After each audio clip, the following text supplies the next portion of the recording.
ఏదైతే సాగుకు లాగి అయినటువంటి భూములన్నీ కూడా వాటినన్నింటినీ 3 పంటలు పండేటువంటి భూములు ఫ్యాక్టరీలకు తారాదత్తం చేయమాకండి. రెండోది ఫ్యాక్టరీలు పెట్టడం లాభాల కోసం వాళ్ళు కొనుక్కుంటారు. న్యాయమైనటువంటి ధర నిర్ణయించి ఆ పద్ధతుల్లో భూములు కొనుక్కోమని చెప్పండి తప్ప ఊరికే ఎందుకు దారపోస్తున్నారో మాకు అర్థం కావడం లేదు. అంటే ఫ్యాక్టరీ యజమానులతో కుమ్మక్కై ఆ పద్ధతుల్లో వాళ్ళు ప్రభుత్వం వాళ్ళతో కుమ్మక్కై వాళ్ళు లంచాల కోసం ఈరోజు ఈ విధమైనటువంటి పద్ధతుల్లో భూములు దారపోస్తున్నారు.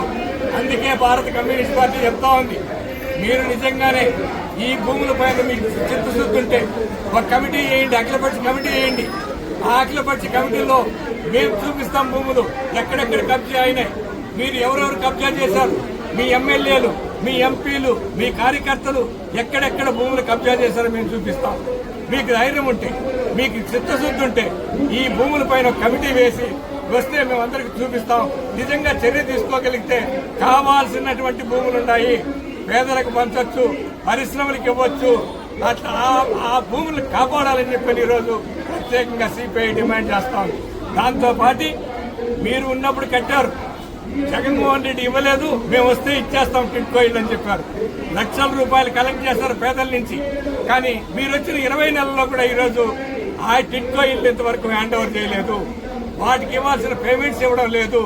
మీరు అదనంగా ఈరోజు ఆ లక్ష్మీ బిట్టల వారికో, అదానీకో, అంబానీకో భూములు కట్టబెట్టి వాళ్ళ వైపు చూస్తున్నారు తప్ప పేదలకు ఉపయోగపడేటటువంటి ఇల్లు కట్టినటువంటి వాళ్ళకి చిన్న చిన్న పేమెంట్స్ కూడా చేయకుండా ఆ ఇల్లు మళ్ళీ పాడిపోయేటటువంటి పరిస్థితి ఉంది.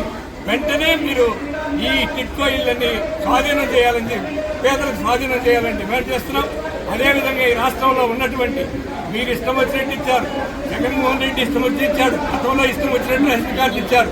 ఈరోజు అర్హులైనటువంటి వాళ్ళు చిన్న చిన్న మార్పులు చేయడానికి, కుటుంబాలు విడిపోతే కొత్తగా పెళ్లైనటువంటి వారికి రేషన్ కార్డులు ఇవ్వకుండా దాన్ని బ్యాన్ చేశారు. అక్కడే కంట్రోల్ చేసి మీ కంట్రోల్లో పెట్టుకున్నారు, సెంట్రల్ కంట్రోల్ చేస్తున్నారు. కానీ సర్వే చేసి అర్హులైనటువంటి వాళ్ళందరికీ రేషన్ కార్డులు, కొత్తగా అర్హులైనటువంటి వారికి పెన్షన్లకు ఇవ్వాలని చెప్పని, ఇచ్చేటివి సకాలంలో ఇవ్వాలని, అందరికీ ఈ పెన్షన్లు ఇవ్వాలని చెప్పని ఈ డిమాండ్తో